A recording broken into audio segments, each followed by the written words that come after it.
Well, hello. Hey, glad you joined me for my next video.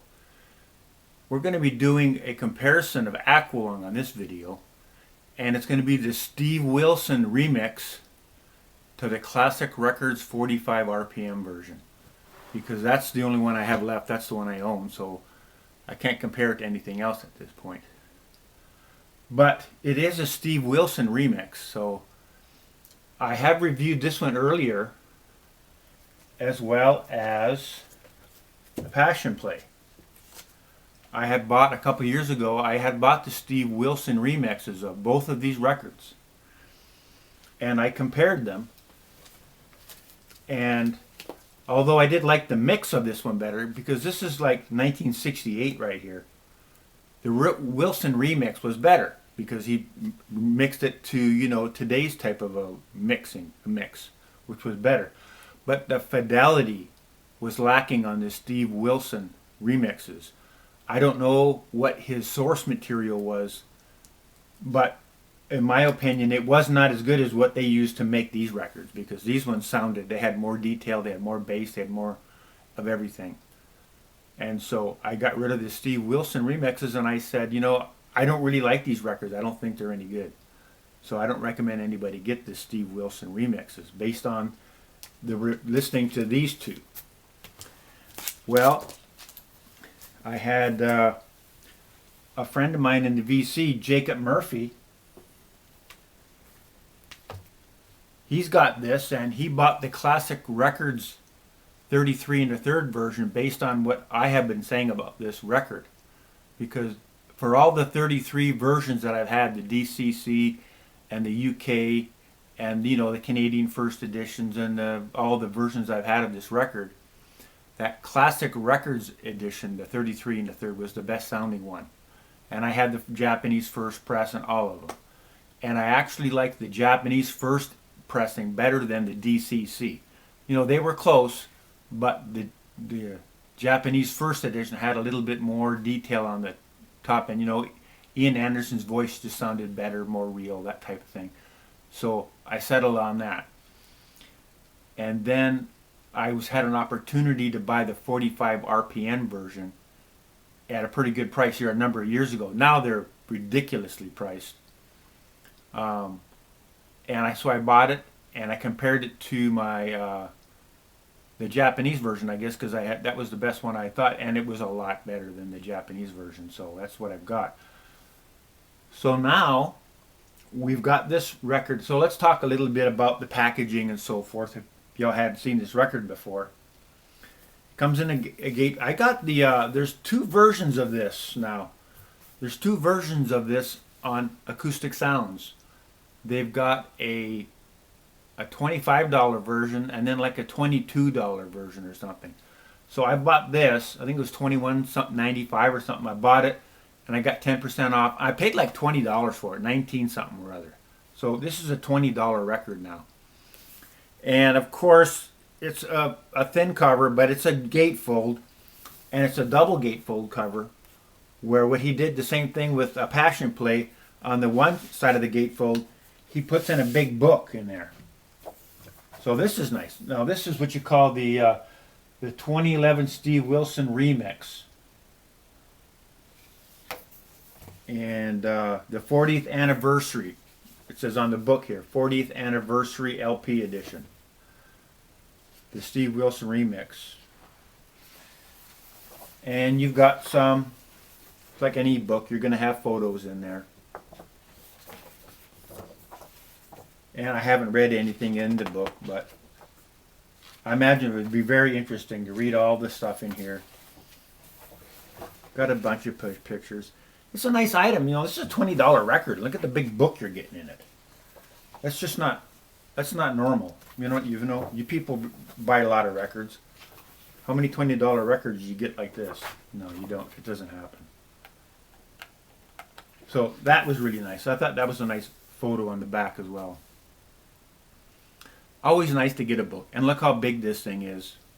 And it was a $20 record. Now I think the $25 record, the gatefold is thicker. I think that's what it is. I'm not 100% sure. And so now, of course, what I'll do is my video that I have of these two, I'll leave a link below. So y'all can go to that if you want and see what my opinion was of that. And then I have this is the Classic Records 4LP 45 RPM. That's pressed on the Clarity vinyl. The same vinyl formulation that Chad's using on his UHQRs. Got that from Classic Records. So it comes in a nice box. Got a little bubble wrap. Now what Classic Records has done, and also Chad's doing the same thing with his UHQR. They actually give you an album cover in the, and I kept the Japanese insert from my Japanese record because it was on that Reprise label, the brown Reprise label. The first edition was. So I still have that. I had a few of those Japanese records, so one of the ones I sold on eBay, I have the Japanese insert now with it. So you actually get the album cover. Now it's not a big old thick, it's kind of a little bit of a texture on it, but it's not a pebble cover or anything like that. But it's just nice to have a cover rather than just a piece of cardboard in there, like they do with the One Steps now. They just have one piece of cardboard in there. It's supposed to be what the cover was like. So this actually has a cover in it. And you got 4 records like this. And they put it on the green Chrysalis label, which it could have been on the brown Reprise label. They put it on the green Chrysalis, which is a lot of you probably have that green Chrysalis edition of this record. And now the thing about these Clarity vinyls they put out, okay, this is a 200 gram record, super vinyl profile, 45 RPM. These are 45 RPM records. And it doesn't have any carbon black in it. They say that can cause electrical distortions because that carbon that gets magnetized over time. And they just did everything they could. One-sided records, everything. Everything that they could humanly possibly conceive that could make a difference, that's the way they made these records. Okay, so when I compared them now, what happened? Well, let me tell you, this record is there's no slouch right here. It really does have a lot of good qualities to it. Is it as good as the 45 RPM? No, it's not. But it's not it's just different. And there's one part in particular, and it's on Mother Goose.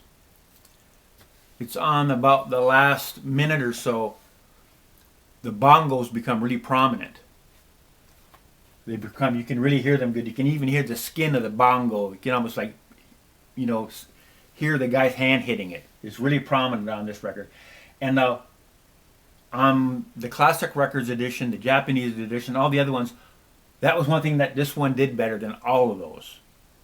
So, this one's about the same as those other records, that bongo part. But what it has, right off the bat, first you notice it's got more bass. It's not a more articulate bass. It's just more lower frequency. You get more lower. You hear more of the kick drum, and you hear more of the bass guitar.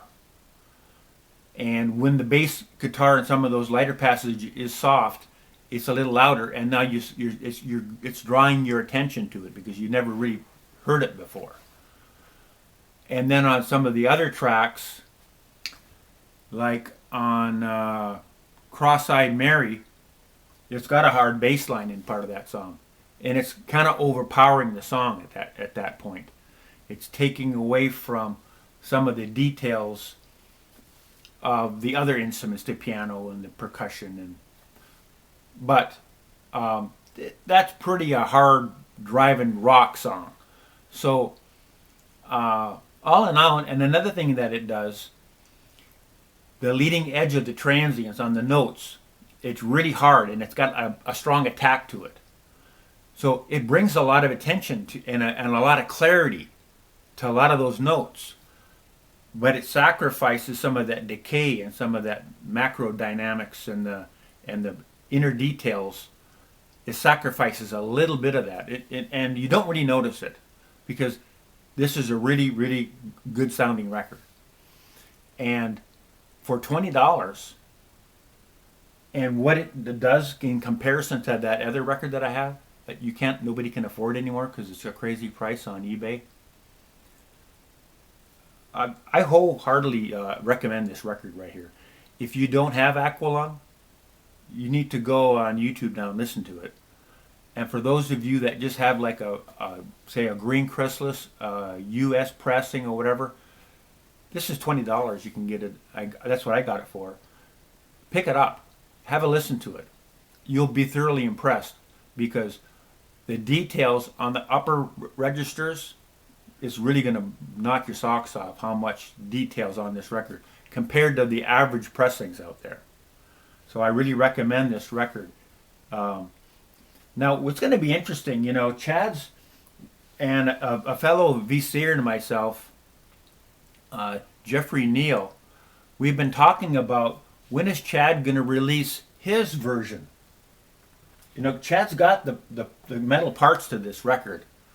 And he talked about in his Jimi Hendrix UHQR, he talked about when is Chad going to release that record? Because there's no talk about it. And Jeff's asking me, he's going, Ron, when is Chad supposed to reissue that record? He hasn't, what's he doing? He's not, doesn't seem to be putting out a lot of stuff. He's doing things, but I agree. But here's the point. I was thinking about this when I was listening to the record. And I'm thinking, man, there's a record out there for $20. It's going to have probably more bass than the record Chad's going to put out. And it's got all that detail in the top end.